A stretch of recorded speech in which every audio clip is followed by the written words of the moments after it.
Hashtag no music, no intro. We are back. Another episode of the Saints Block Party podcast coming at you, presented and brought to you by Precious Work LLC.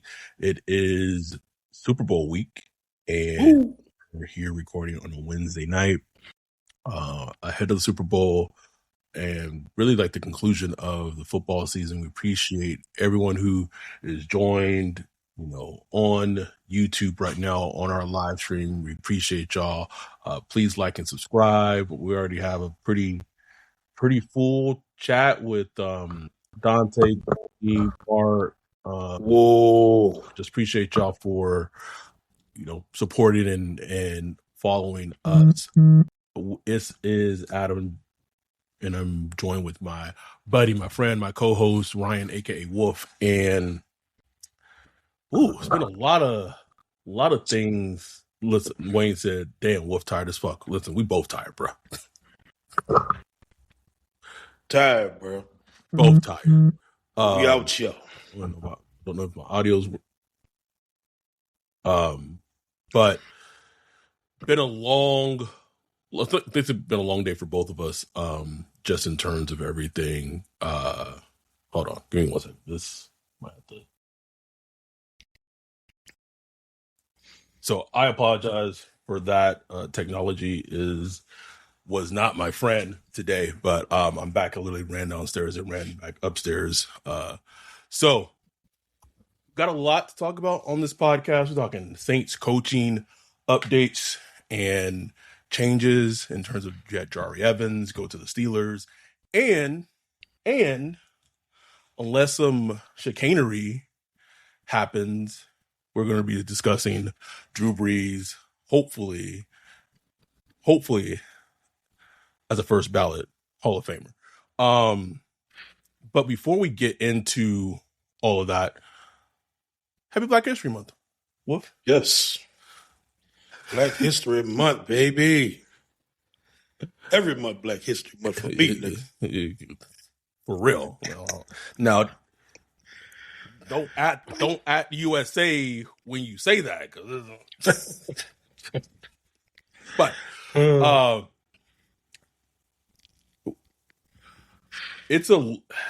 I'm just thinking we're in beginning of February, and like there's a long off season ahead of us, but I'm also thinking that like next month, about next month, you got the tampering period opens up and all that, and then you have free agency and the draft in April. Then there's like that flurry, and then it just craters, it just crashes after that. Crash, bro. What is just your thoughts? It's early in the. Oh, we didn't even hit on the news that Jake Haener is no longer with the Saints. He's with the Chiefs. Hey. God is good. Freedom. God is good. And all the time. Goodbye. Just early. The fact that Jake Haener has you blocked is a completely... I get why if a professional athlete, especially like someone on the Saints would block me, I get that. I understand that. I'm very outspoken. I say what I say. I don't really hold back. For you to be blocked, like you were blocked and I wasn't blocked. Right. It's weird. I ain't even say nothing like really crazy about him, Game is the game, baby. Jake was out here listening. He was listening to He was listening. He was listening, bro. That was about Carr, bro. That had to be about Derek Carr. His Paul. His pappy.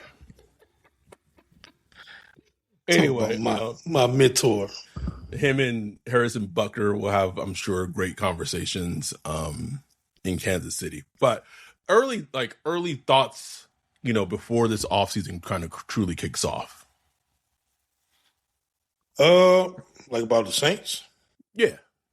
No, yeah. I mean, I'm waiting on free agency, bro. Like that to me, like all these mock drafts and shit will go out the window. Out the window, bro. After free agency. Because that's when we're going to get some answers as far as like, do they address guard? Do they address running back? Do they address any weapons early, or do they go to the trenches? defensive players? Are they going to spend? Because Saints got money, bro. I know the cap says like negative 8 million or something like that. Chump change, bro. That's spending money.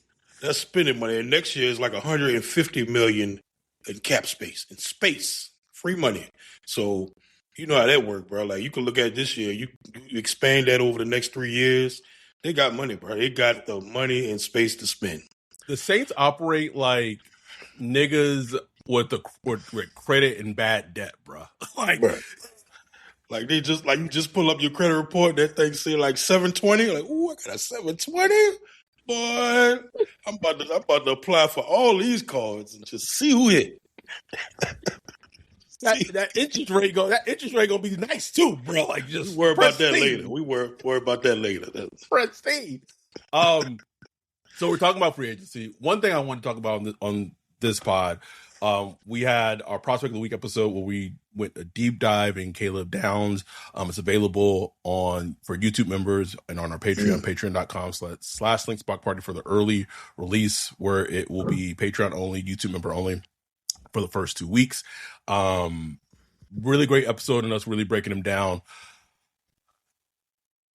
I don't know.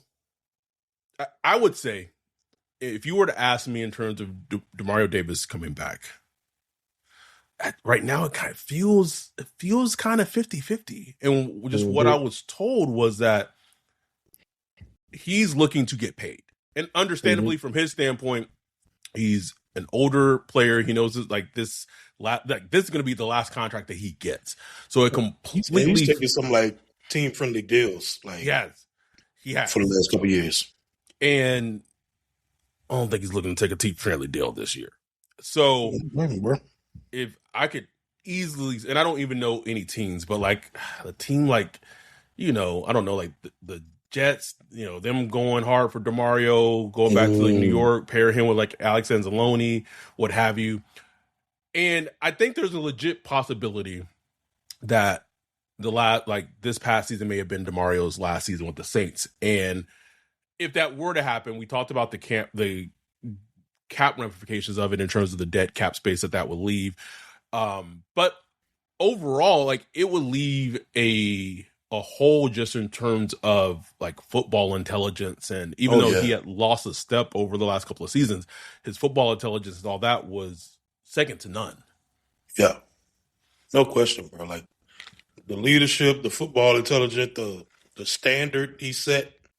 And you hear all the young players talk about it. Like, I mean, you up in there with DeMario, bro. You're not about to like half step or like play soft or take a play off here and there. There's none of that. You know what I'm saying? Like, preacher man got you. You know what I'm saying? So, it'll be missed, bro. Like that, just that leadership, and just that dog. You know what I'm saying? Just that dog in the room. We gonna miss him. And we'll see. We'll see if he leaves or not. But if he does leave, look, I'm looking forward to like a new chapter. You know what I'm saying? Whether that's Danny Stutzman or maybe they sign a linebacker in free agency. I don't know. Pete Werner outlasted. I'm done, Mario Davis, bro. I'm done. That's nasty work. That's nasty work, Wolf. That is nasty work, Wolf. Pete Werner gonna set the standard now, really? Okay. When the last time Pete Werner done clocked in, Ryan? When the last time Pete Werner done clocked in? I don't even. Nigga been on PTO for like 2 seasons, bro. I know when his agent heard that contract extension, he said, "Nigga, you better sign this shit right. Sign this now. Right. Nah, DocuSign. Yeah, in the email. Just click. Yes, agree. Send." One of the most befuddling contract extensions. Like I've been asking this for 2 years of like, where was the rush? Like, where was the fire to extend Pete Werner? I would really like to know. Really like to know, bro. And Jack Hunter said some good linebackers in this draft, but thinnish. Yeah, it is. And I don't know how, like, and if DeMario were to leave, like, I don't know how it feel about, like, Sussman. I think he could, he played middle. I think that would be where he would play if DeMario were to leave. but just like a Stutzman at middle, and I'm not even worried about him. Like, he's going to have his lumps, obviously. But then I'm like, if Pete Warner's going to be next to him, like, oh, okay. It's like, can we get some more? Can we get some juice in the linebacker core? You know what I'm saying? Like, we don't flood the league. We don't flood the league with linebackers. They flooded them. Like, I remember the days where we would kill for a linebacker. When we were like, man, if LB could play this week, we might have a chance. You know, like, I was hyped. David Hawthorne. David Hawthorne from the Seahawks. We done been through it. Boy, I shared the little. I think he had like a pick six or something when he was with the Seahawks. I shared that little clip so many times. Like, man, we got a linebacker that could cover and get picks. Curtis Lofton, Jonathan Casillas, Dolan Dunbar. Now we just flooding the league with linebackers. Zach Bond, DeMarco, out here, Caden Ellis. Like, I think he's a free agent. He is. Mm-hmm. DA ain't here no more. Okay, you can come back. Come on back, bro. Come on home. I want to bring up a point tied to this DeMario thing that our dude Brock in our Discord mentioned, was just that, and we go back and watch the prospect of the week for Caleb Downs, but that if they were to lose someone like DeMario, the fact potentially that they could draft Caleb Downs and his football intelligence and him, like, he wouldn't have the green dot, but he would essentially be like the leader of the defense and like like, that is crucial, because there's going to be a brain drain if DeMario isn't brought back. Perfect phrase right there. Brain drain. Perfect phrase. And the fact that potentially, who knows, if he's there at 8, they could draft Caleb Downs at 8, and he's like unequivocally like a leader in football intelligence. It's something that they will like. I could see them being like, damn, like, we need to replace all the, like, and again, this is early, like, who knows, they might sign a linebacker in free agency, and that might, it might not be the same, but I could see how Caleb Downs potentially could be even more enticing if they were to lose DeMario in free agency. Yeah, no question, bro. Like I said, you get somebody like a Caleb Downs, and again, like, y'all go check out Prospect of the Week while it's available, Patreons only, YouTube members only. He would give them that player, like the Malcolm Jenkins, DeMario Davis, John Vilma, those leaders, those smart, intelligent, super high football IQ. He would be one of those guys for the Saints for the next 5-10 years, however long he's with the Saints. Like, that, he would fill that role immediately, bro. Immediately. I just have this feeling that if DeMario were to leave, I really couldn't see them losing DeMario and Cam in the same season, in the same offseason. Like, it would just be, it would be so un-Saints like for them to do that, especially like post Peyton. Like, I feel like with Sean, he had I won't even say the gumption, but had the ability to have, like, those tough conversations. I think about that kind of the soft reset the team did, where they traded Sproles to Philly and kind of had that soft reset and everything. My question is, like, if they choose to potentially let DeMario go and let Cam go, like, who's having those tough conversations with those stalwart players? Like, I don't know who on the staff and who in the front office is, like, because usually Sean had those conversations with players in the past. I don't, like, who does that now? Like, I don't know who has that personality style to even bring that up and be kind of put the hand on the shoulders and be like, hey, it's time, okay, buddy. It's time, buddy. I don't know, bro. Yeah, I don't know, man. But yeah, I think Cam. I don't know, but I think Cam will stick around, because the thing with Cam is he doesn't have to be a starter. Like, he doesn't have to be the quote unquote starter getting 80-90% of snaps. With somebody like DeMario, if he's on the team, he's going to play all the snaps and be the dog. Cam already played like 53% of the snaps last year, and he produced well.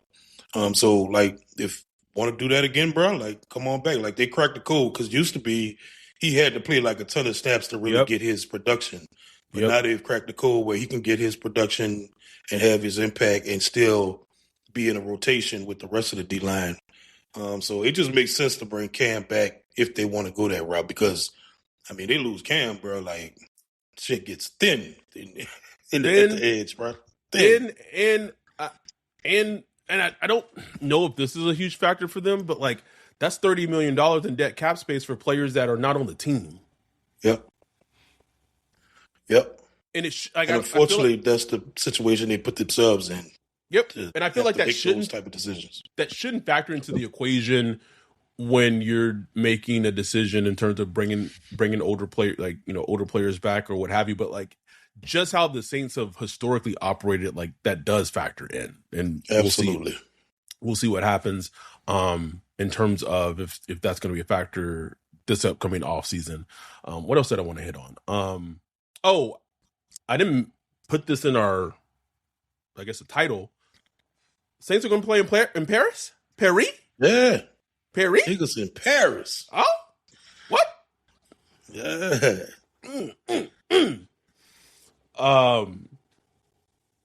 It was confirmed a couple of days ago. Saints will be playing in Paris. The first, I guess, NFL game will be in Paris. The date is not known. The opponent isn't known. There's speculation it could be the Browns, but who truly knows? Exciting. And I'll say from the standpoint, like, if I'm going to try my best to me and the family, and it's not, and I'll be honest, like, it's not even about the Saints. It's really about having the opportunity to take my daughter to see another country overseas. Like, I never got to experience that as a kid because there's no way in hell I didn't even have a passport until I was an adult. So the fact that, I potentially would have the ability to, show her London and show her Paris. That's all that matters to me. The fact that the Saints, might have a game there this upcoming season is just cherries on top. But if there are enough of our community who plans to go there, we might figure out and have a little SPP Paris meetup, French meetup, man, and that'd just be dope. Just because I know there'll just be a ton of Saints fans out there, tons of people from New Orleans, Louisiana. That'd just be dope. Just be vibing out there in Paris with your people, Like it was live. It was so stark. It blew me away when I was there in London for the Saints Vikings game, and we were, me and Jay were walking back to the hotel, and obviously I had my, SVP T-shirt on, and someone who was walking back to his hotel was also a Saints fan. He was black, and he said, "Oh, what's up?" Like, gave dap and knew the podcast, and like it was. I'm like, that's wild. It was a wild feeling to have that. But I will say one little thing about the whole thing is, like, it's a little weird how mum the actual NFL has been about it. Like, have you noticed that? Is it just me? Like, weird, bro. There's some geopolitics going on, bro. I swear they are. I'm not gonna get into them, but I swear they are. Because at first the NFL dropped a release of like the 6 or 8 games that they have in international games, and it wasn't the Paris game on there. But then, like, the Saints put something out, and then the NFL came put something out. It's like, okay, what is happening here? Like, I don't know. Hashtag if I speak. But still, it will be, I just hope that, especially for things like that, and that's the thing that's a little weird to me, that I don't know if they announced the dates for the other games, but it's like a little, if you're gonna do something like this, like, the sooner people know, like, the actual date of the game, like, the better, because, like, traveling overseas is not cheap. Like, it is not cheap. It's expensive. Take week off of work, all kind of stuff. Yeah. All of it. So it's just a little weird that, like, I don't know, but hopefully that gets announced soon. Like, that should be announced before the schedule release. Like, that is imperative information to know. But So that will be fun. One thing I wanted to say while we're doing this podcast is I'm wearing our SPP hoodie. You can't really tell, but it is a hoodie, and I am seeing if you're a Patreon, if you're interested in a hoodie, let me know. I want to get like a count so I could do like a wholesale order of the hoodies, and once I have like a final count of how many people are interested in hoodies for me to order, I'll give like the price of the hoodie and all that. I'm also going to put a post on Patreon, patreon.com/linksparkparty. If you've already told me that you want one in the Discord, please don't respond again because it's going to confuse like my county. So let me know. But anyway, this is what it looks like. So I'll get a count of how many people want an SPP hoodie and we'll go from there. Let's talk about the Saints. Well, actually, before we go in depth about the Saints coaching staff and all that, let's take our first break right here, and then when we come back, we'll talk about Saints coaching staff and updates right after this break.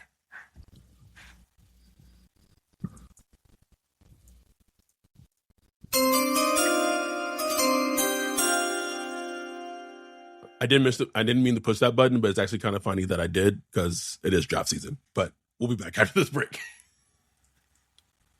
Yo, what up, Wolf? What are you looking at? Man, I'm checking out this website. This site is cheeks, bro. In 2025? How do you have a crappy website? Couldn't be me. They need to hit up our guy Bijan with Precious Works. Precious Works offers to not only build you a website that's tailored to you and your customers' needs, but also to continue to manage and maintain it so you can focus on your business. Don't have much time? Precious Works is just what you need. No out-of-the-box stuff like Squarespace or Wix. Precious Works will create a site for you. You won't have to worry about plugin updates, security, or things like that because Precious Works will maintain all of that and be available to you 24/7. Bijan set up Saints Block Party podcast website for us a few years ago and hit it out the park. He also keeps it up to date and helps us anytime we want to add something new like a form or the prospect matching tool that we did for the NFL draft. It's like having your own personal developer just a text or a call away. Precious Works has worked with everyone from small businesses to large firms, so no job is too big or too small. If you're in the need of a website or you currently have one, but you want to upgrade it, give Bijan a holler at Precious Works. You can get with him at Bijan at Precious Works, BIJON at precious.works, or go to precious.works for his website. Make sure to tell him Saints Block Party sent you. We are back. So I wanted to discuss the Saints coaching staff updates. There was a lot of potential. The Steelers and Mike McCarthy was coming hard at Scott Tozine, potentially for offensive coordinator, was interviewing Chase Hazlitt, the tight ends coach for the same position with the Steelers.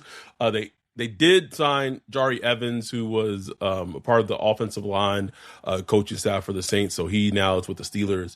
But the fact that the fact that Tyler Shuck will be able to have continuity, especially with Scott Tozine going into year 2, is fundamentally crucial and super important. I don't know if either Tozine or Hazlitt were true favorites for the position. And I think what sounds like what happened is like they got a lot of good like PR through like big media in terms of like how truly favorites they were for the jobs.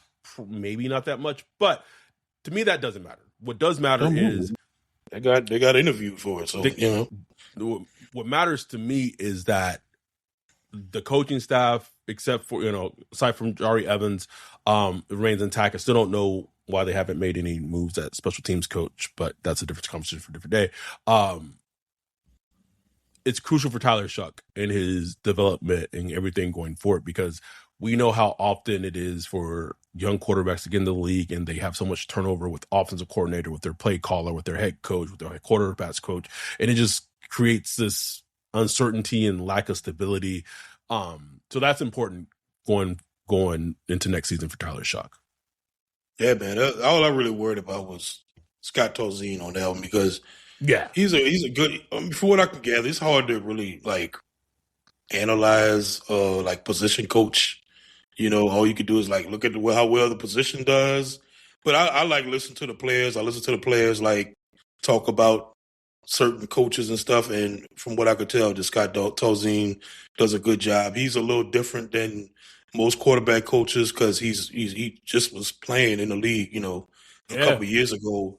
So he really fills that void of like people like to say, oh, the Saints need to sign like a vet QB in the room. Well, like he fills that void of being that veteran quarterback that can really like talk to Tyler Shuck and Spencer Rattler on their level. You know what I'm saying? Mm-hmm. As far as like what they need to see and what they need to work on and the things he teaches. I listen to him talk, and if you listen to him talk and then you go listen to Shuck or Rattler, it's like they're all speaking the same language. They talk about their feet, footwork, all that stuff. So it goes to show you that he's doing a good job. And you could just look at the job they did with Tyler Shuck, man. Like a lot of the things he was able to clean up from when he came in rookie minicamp to when he was playing, you know, in the real games, all the way to the end, you saw the actual development. So I was like, man, if they got to give Tolzien a little raise or something, like don't let him out the door right now. I mean, it's gonna happen eventually, but like not right now. Like right now, you just want that consistency and that continuity that they used to talk about all the time.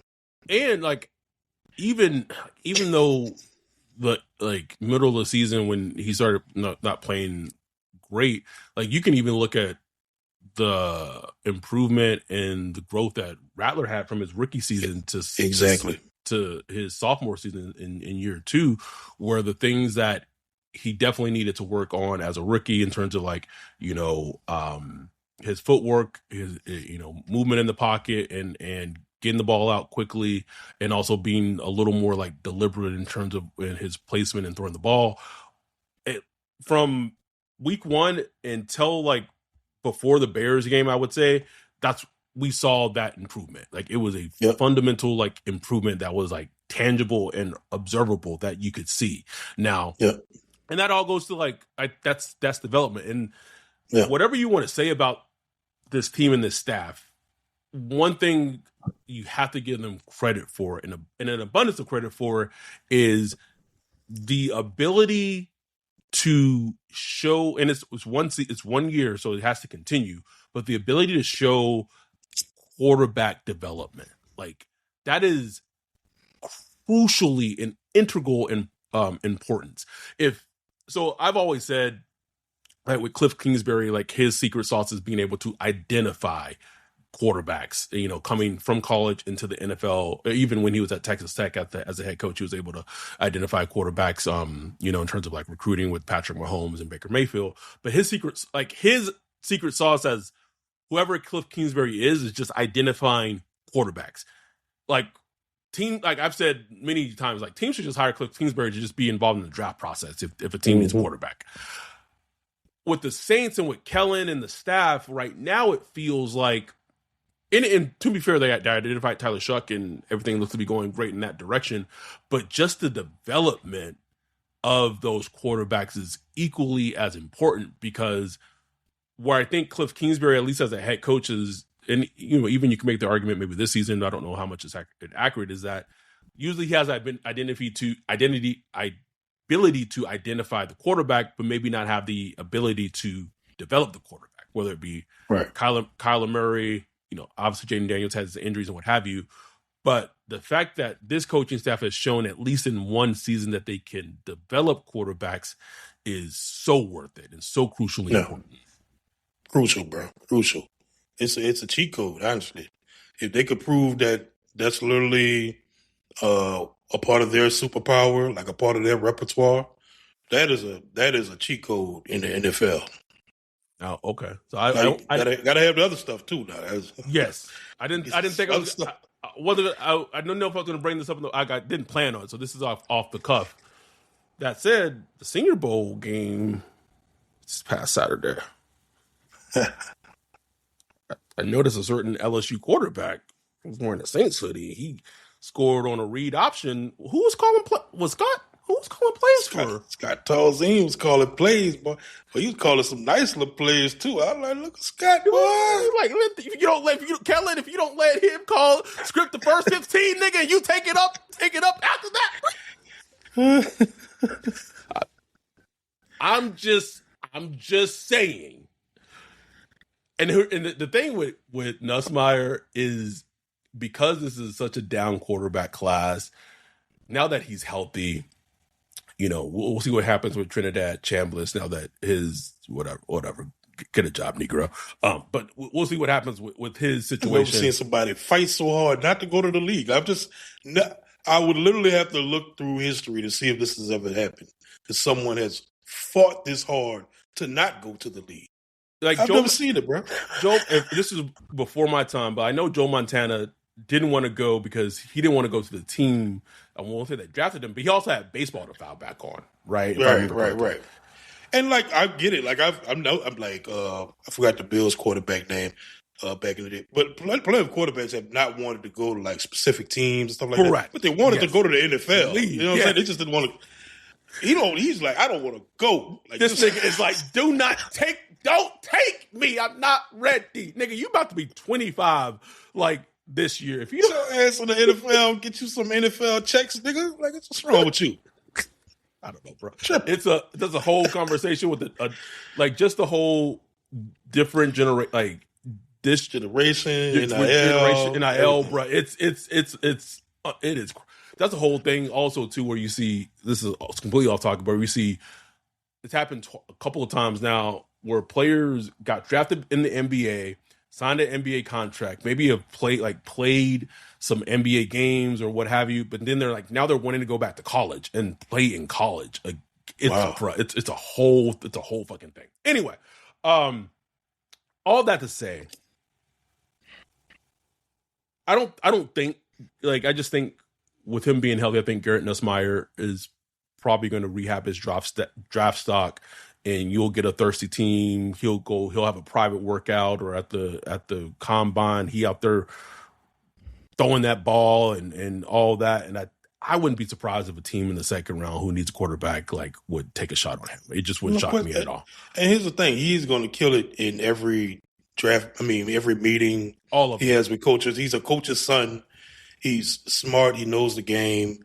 Like I said, when I was at the Senior Bowl last week, he just looked like that field general out there. Like, he just was just running practice, lining everybody up. Like, he looked like that dude that just knew everything was going on. We could argue, you could talk about his like athletic ability and, what's his ceiling as an actual quarterback. I don't know. But like the neck up stuff is going to impress a lot of coaches. So he'll get drafted. The way he gets drafted, I don't know. I could see him going in the second round. But, teams kind of like, they get weird about drafting quarterbacks in the second round. So if he doesn't go there, I could see him like slipping to like the third, fourth, fifth round. I don't know, bro. Like, it can go any kind of way because this quarterback class is so thin. So thin. It's weird because it's like it's deep, but it's like thin up top. But all the players like Aller and Kupnick and just it's a very weird class. All that to say, Carson Beck, like this dude that played 1,000 games. 1,000 games. Been in the league, in a college league for I just don't know how long, bro. Like I just feel like he's been playing forever. Forever. If Garrett Nussmeier's there in the fourth round and the team pulls the trigger, how you feeling? The Saints pull the trigger? I mean, I'd be cool with it, bro. I'd be cool with it. Just as long as they address juice before that, please. Like, please just get some juice. After they get some juice, I really don't care. Like, I don't care what y'all do. And I don't mind. Like, I hear all the arguments. It's like, oh, what's the point in drafting another quarterback? They got one already. You already got Rattler. Why not go and get a linebacker or a running back or something and waste it on it? It's like, man, look, get quarterbacks, bro. Like, I'm fine with like just keep taking stabs at quarterbacks, especially if you got like a staff that feels like they could develop them. I'm cool with that. The only thing that would give me like pause is like, okay, are y'all doing that because that's Nuss' son? You know what I'm saying? Like, are you just trying to do a solid for Uncle over there? Like, man, Uncle looking sad over there in the corner, man. Who drafting us, man? Unc looking nervous. Gravelly ass voice, bro. Yeah. Ashy ass voice. So that's why I'm just hoping like I'm hoping some team just drafts us. Like just drafting before it gets to becomes a discussion in the Saints war room where they have to discuss it. I can almost guarantee. I can't guarantee it, so I don't want to. I wouldn't be shocked at all if it became a discussion like in round 4 where they have two. They have two fourths, bro. Like yeah, it wouldn't shock me at all, man. At all, bro. Not even a little. And it's the comfort level. Like Kellen knows Nuss since he was a kid. Like right. It wouldn't even be like a big thing. Like they all know each other, they cool with each other. So it would be just like a family reunion type of thing. You know what I'm saying? So I could completely see it happening, but I like I said, I hope a team just takes Nuss before us and just go have a great life. Appreciate y'all for joining us tonight. We have 26 concurrent viewers, 117 views. I know we're coming at you late on a Wednesday night. The prospect of the week that we should be, I'm like 99% sure we'll be discussing this weekend is Carnell Tate, wide receiver, Ohio State. I'll be very interested. Like I watched like, I don't know, bro, like 3 minutes of a game, and I was like, I get it. Like it was just like, I was like, oh, okay. I watched 2 games already, bro. I'm like, oh yeah, okay. Oh, you know what, bro? I watched 2 minutes. I was like, okay. I need more though. So, I need some more. I need some more 22, man. Shit. Yeah. We got to work on that. Before we get into the Drew Brees conversation and Hall of Fame and everything, let's take our final break of this episode, and then after this, we'll come back talk about Drew Brees potentially being in the Hall of Fame as a first ballot Hall of Famer right after this break.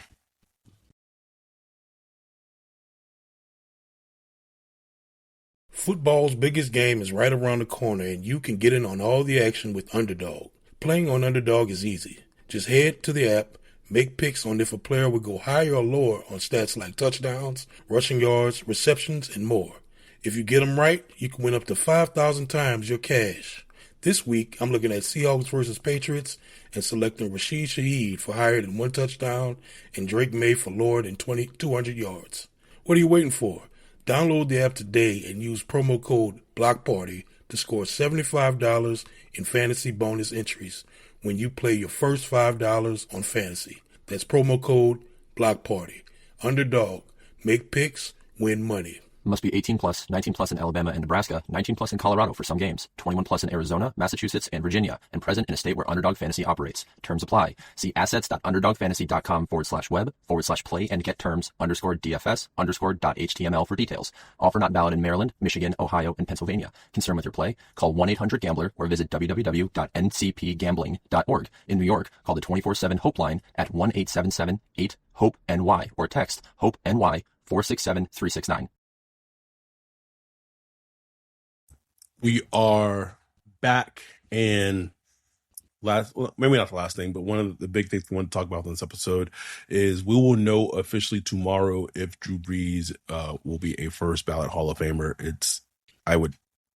I'd be shocked if he wasn't, and everything I would say every indication is pointing in that direction that he will be a first ballot Hall of Famer.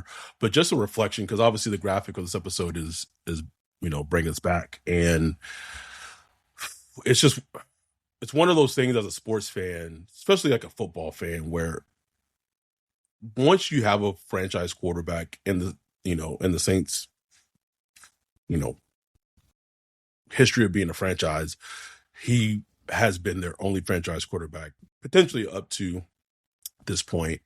And it just, as a fan, it changes your whole perspective of what having a franchise quarterback really is, like what all that entails, what it looks like.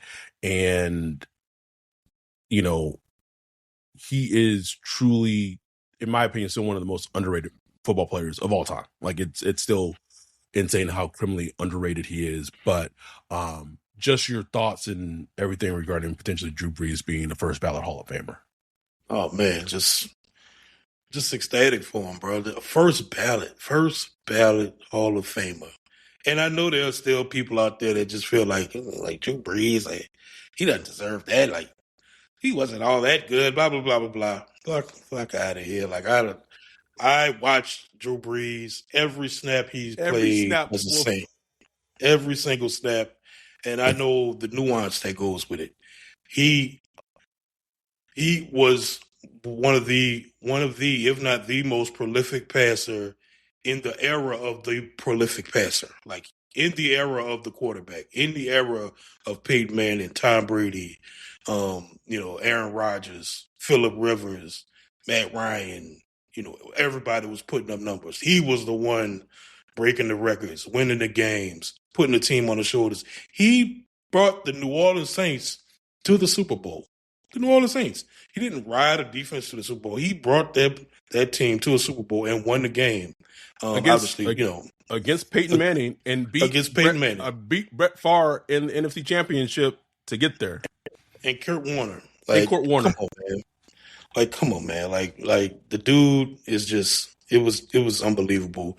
And not to go negative, but you just can't help but wonder, like, what if, you know what I'm saying? Because out of all those quarterbacks I named, he consistently over that time played with the worst supporting cast as far as like defense. You could argue like they could have done more around him as far as like weapons, but I won't go that far.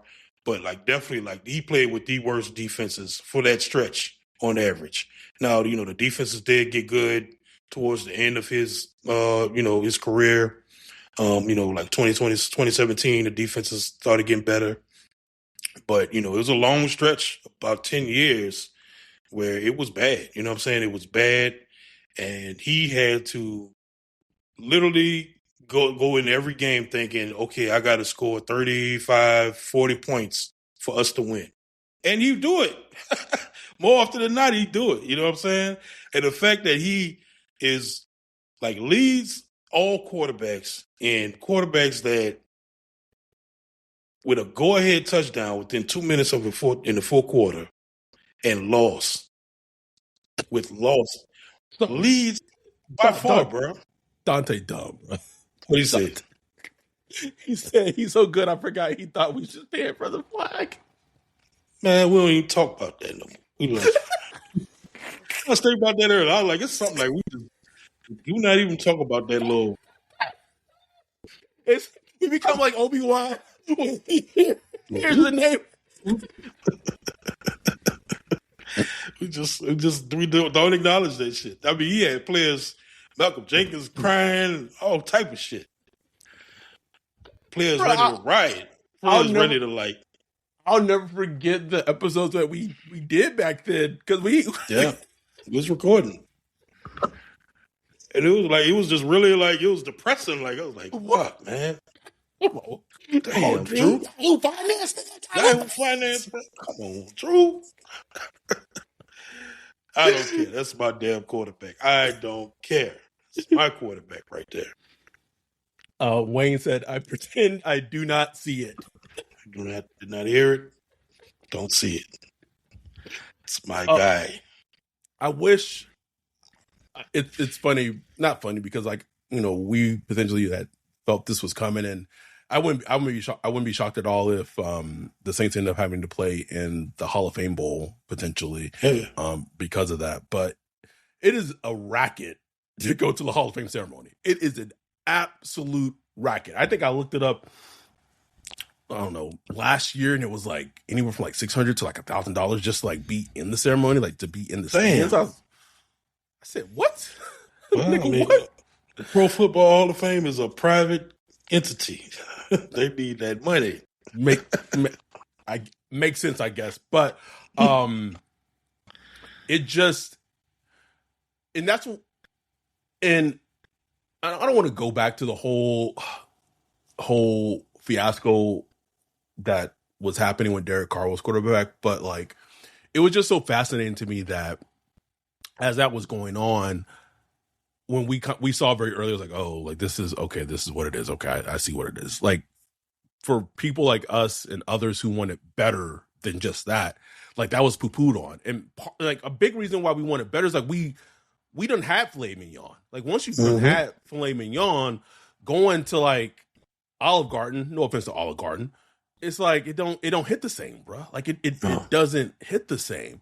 And so, you know, there are some Saints fans who that's all they know. Like all they know is Drew Brees is quarterback. You know, like that. I mean, until like recently, but like that's all they've known. They didn't know anything before Drew Brees is quarterback, and him and Sean Payton and just really completely changed the narrative and the perception of the New Orleans Saints. And I think one of the like if you didn't witness Drew Brees playing in person, I think people missed out, because it always stood out to me. I got to see him a couple of times in person. It's like his size among like gladiators, and he just out there just ripping it, bro. Like was ripping it, dicing defenses up, and it was a sight to see. It was truly a sight to see, bro. In person. Tough as bricks. Would never miss a game up until like, you know, the last couple of years of his career. Just never missed a game. Would take the hits, and just like the way he played the game, bro. Like you listen to all the young quarterbacks talk about him. Like he is the teaching tape. He's the tape that the quarterback coach in high school or whatever puts on. Is like, this is how you play quarterback from a fundamental level. Footwork, throwing with your core power, and you know the throw ball, the motion, the where you put your hand. And if you Google just Drew Brees throwing, and you look at every single picture, it's exactly the same. Like his hand, even like the split is his finger, is like everything is just like it looks like the same picture, but you could go over like 10 to 15 years and it's the same picture. It's unbelievable, bro. Like just the consistency that he was able to play with is just, and just outside of that, like just the leadership and how he set the standard. Teron Armstead was talking about him, I think it was on Rich Eisen, how like he said Drew Brees never once like just went off on the offensive line. Like just like snap. It's just, he said it was crazy. Like he would just never like just light them up. He didn't pull Eric McCoy during the game? Eric McCoy. No, none of that, bro. Like he just never lit him up. Even though Teron was like, it's plenty of times like he slipped up, allowed a sack, got him hit. We know Drew Brees got like bruised and got his ribs crushed. Peaked and got his finger broke. Just looking back at Arenado like, oops, my bad. Never went off on the offensive line, bro. He said he would just like uplift him. Like he would come like, look, man, I just need you to. Teron told a story about where he didn't mention what game it was, but they only had like, I'm thinking it could have been the Texans game when we played the Texans and they had like 50 seconds left. Monday Night Football, the opener. Yeah, I'm thinking it could have been that game, but he didn't say what the game was. But he said Brees didn't even call plays in that game. Like he just said, Teron, you block this, and that's it. And in the huddle, and they just went. And he said him and Mike Thomas just called the plays from there. I was like, yeah, that's that Texans game, because it's just he didn't need to call the play. Like he knew what he was gonna do. He was the field general, bro. Oh, I need it, bro. I need that back, bro. I need it. Just chills, man. You just win in every game, just knowing I got a chance. It didn't matter the defense. You can have the worst. We had the 31st defense, 32nd defense in the league. You still feel like, okay, I got a chance in that game. Man. And it also goes to like teams like the Packers and the Colts and just teams like just I don't want to hear from anything from them ever again, bro. I just don't. Patriots. Oh yeah. Oh my God. Patriots just not even the 1%, the 0.0001%. Make me fucking sick, bro. Make me sick. So we will know officially tomorrow in terms of the Hall of Fame announcement and what have you. I know you said this in the Discord, but I know you said you didn't think Jari will get in this round, and I tend to agree with you. That's not anything that I know. It just feels like it's not his time. Just feels like it. Just like hearing more about the way the voting works and the process. Yeah, bro. It's a mess. It's just a mess. I'm like, this is. We saw with the Bill Belichick thing. I'm not even going to bother speaking on that, but it's like you can just tell it's just a mess. So I don't know. Like Jari Evans is one of those ones where he'll probably have his like people that speak up for him. Like I know Jeff Duncan has a vote, so he'll probably speak up for him and a couple of people, but I just don't think he'll have enough people in his corner, especially considering the people he's going against. You know, that's the part. And multiple people have said it, but just the notion that if Drew Brees is the first ballot Hall of Famer, the fact that the thing that's going to overshadow this thing is going to be the whole Bill Belichick thing is the most Drew Brees pisses me off, bro. Saints thing ever, bro. Always, bro. Always getting overshadowed, bro. Always getting overshadowed. Always underrated. Just a bad luck. Just had bad luck, man. I'm like, God damn. Just kind of is what it is. I'm just thankful we was able to get the one Super Bowl, bro. And it is as I've gotten older as a fan, it just really hits home like how hard it is to fucking win. Hard. Not just win, like not win, like go like a deep playoff run. And we've seen it post Drew, post Sean Payton. It's hard. Like when you don't have a good organizational structure and you have organizational dysfunction, it's hard to win. Wolf. It's like Kevin brought this point up to me in text message of that the Saints are like very lucky that everything's working out with Shuck and not the Saints so much, but Go Benson, that everything Shuck wise is working out. Everything, the past drafts is working out and how they ended the season, because the Pelicans are a fucking dumpster fire. Like the Pelicans are a dumpster fire. And they kind of are able to be like, yeah, but like, look at the Saints though. Like, look how we ended the season though. Look at Tyler Shuck. You know what I mean? But like, keep trying Shuck out there. Like, yeah, bro. Yeah, Shuck. Right? But all that to say, like, I've just realized as a fan, it's so hard to win. And the whole, notion of like, you don't know how, you don't know what you have until you miss it, until it's gone. That is exactly what it's like when you as a fan got to experience a player like Drew Brees over the years. And then like, he's no longer the quarterback. Like it just really kind of hits home like, damn. Shit. But it'll be a celebration in Canton. It'll be a celebration, on all social medias, if it is, and hopefully it is confirmed tomorrow that he'll be a first ballot Hall of Famer, which will be well fucking deserved. As you wrap up, thoughts on the Super Bowl? Ooh. Man, I'm rooting for the Seahawks, man. I'm going to root for the Seahawks. No disrespect to you, Greg Rosenthal. Love you, bro, but I can't do no more Patriots, bro. Robert Kraft. He gonna get a massage on the stage if he get the trophy? Like during hanging up there with Trump and all that. Nah, I'm good on that. You know what I'm saying? Not saying like Gail the same way. Same way, bro. I ain't throwing no stones at that. You know what I'm saying? It's just like I'm gonna root for the Seahawks, bro. Got Shaheed. I'm rooting for him to make a big play in that game, and for him to do his thing. Sam Darnold, I always liked Sam Darnold, bro. I liked him at USC. I like him as a quarterback. It's just a nice team to root for. I like the way they built the team, just the way they drafted. I like the style of the team. Great special teams, great defense. Good passing game, good running game. I just think they deserve to win, and I think they're good enough to win. I think they are the best team. So it's gonna be a good game, bro. I just have a feeling that like early in the game, maybe like for like the first quarter and a half, maybe like almost 2 quarters, like it's going to be a defensive struggle. And I think at some point, I think the Seahawks just going to put the legs over their shoulders, bro, and just wear it out. Wear that ass out. Just start going away, bro. Just.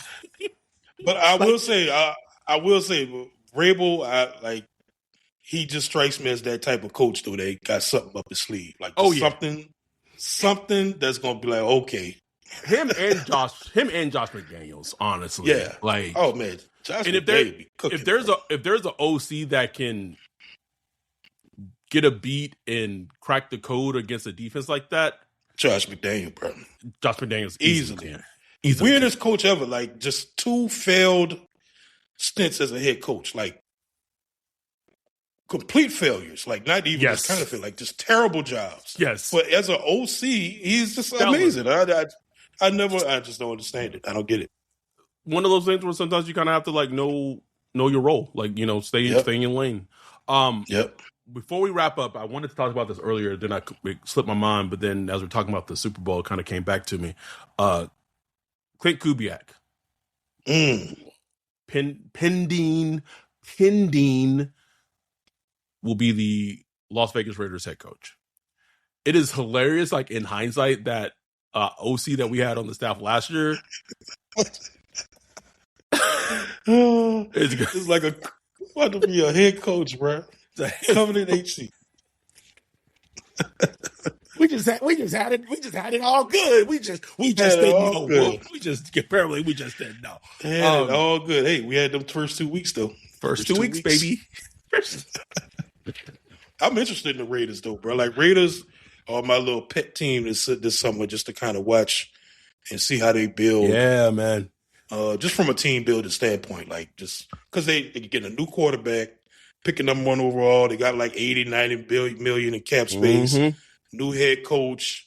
I just want to see how they build it. Like, what can they fix this thing, or is it just going to be the same old Raiders we've been watching for the past 25 years or whatever? I had asked this in the Discord, and I'm bringing up Clint Kubiak because of connections, right? Then if you want to know how the NFL works, just look at this head coaching cycle. Like all these new head coaches getting hired, or even the retreads getting hired, and what they do, they go back to what they know. Like, period. Who did I have X years ago in Green Bay? That's just how it works in the NFL. It's a very incestuous nepotism way. Yes. Like that's just what it is. Same for like coaches when it comes to players. And it wouldn't.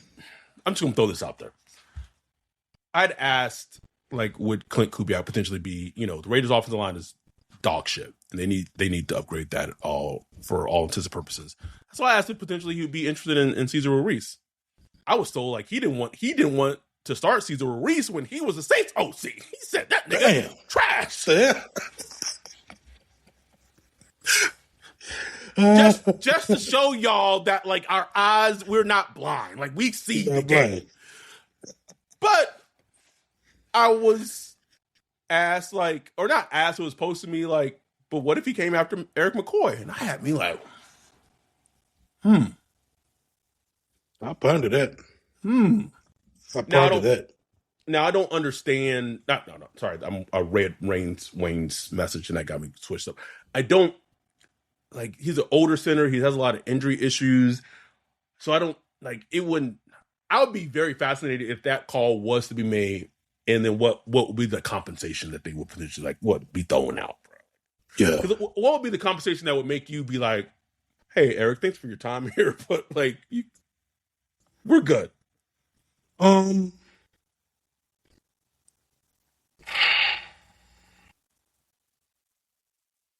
He's not 30 yet. He's like, what, 28, 29? Is he not 30 yet? Dang, I don't think he's 30 yet. Hold on. Might be 30. No, you're right. He's 28. It's a Raiders pick. That's what I'm saying. I'd take a third. I would too, bro. If I could get a third Raiders pick. Yeah, bro. That'll do it for me. Just because, one, it's just like anything else, bro. Like once you like experience life without somebody, it's like, man, I'm fine without you. Like, you know what I'm saying? Not that Eric McCoy obviously a better player than like Luke Fortner, but Luke Fortner was fine. Like He was fine, I didn't die. You know what I'm saying? Like I didn't, you know. That's all right. It's all right. You know, so like, you know, this amount of money, like $18 million versus like $2 million, like, and I could still be fine. And I get a third round pick. A hot third round pick at that. Yeah. Now I will say, just like we talked about with DeMario, you know, IQ, leadership, stuff like that, leaving out the building, that would be huge. So, would be huge. Yeah, I consider it. I would 100% consider that. Okay, so Randy Major 6571 said, I think Sean's arrogance played a major role in those postseason failures. Yeah. I mean, you had the no call in one game. You had the Minnesota Miracle in another. The second Vikings game, they got dominated that game. I don't like that game. The arrogance plays in the fact of his team building. Just the unwillingness to like bro, like Drew Brees is at the end of his career. Stop trotting out these, you know, undrafted and like get some weapons on this thing. You know what I'm saying? And that's always been Sean. Like that to me was like one of his failures. As far as like not being able to reach, but you know, he got us to the point. You know what I'm saying? Like we could have easily won the thing. And one gripe I do have about him, even in the no call game, I do wish that he would have kind of pulled it together a little bit, because I think he and the whole team was so emotional and after frazzled. that call. Yeah, it was just frazzled. That overtime just was a mess. Like that whole overtime series. I don't remember. Nobody remember, bro. It was just like I don't remember anything from the overtime, bro. Like we got the ball. We got the ball in overtime. We could have, like, if we just calmed down, we could have just put together a nice little drive and won the game. But obviously, that's not excusing what the refs did, because the refs, you know, screwed us. You know what I'm saying? But anyway, I'm not rehashing that shit. No, sir. Not fucking tonight. Anyway, we appreciate y'all for tuning in and watching. And again, please, if you're watching on YouTube, like and subscribe. We'll be back this upcoming weekend, probably I would say on Saturday, for our Carnell Tate Prospect of the Week. I believe it's now time. I'll probably post a condensed version of the Peter Woods Prospect of the Week on Friday, since I'll be off and I can, you know, cut up, you know, enjoy that one, y'all. But we appreciate y'all. We love y'all. We'll be back this weekend discussing Carnell Tate Prospect of the Week for Patreon only and YouTube members only, early release for 2 weeks, and then we'll be back next week to discuss, who knows, surely something Saints related. But we appreciate y'all. We love y'all. And with that, we are out. Peace.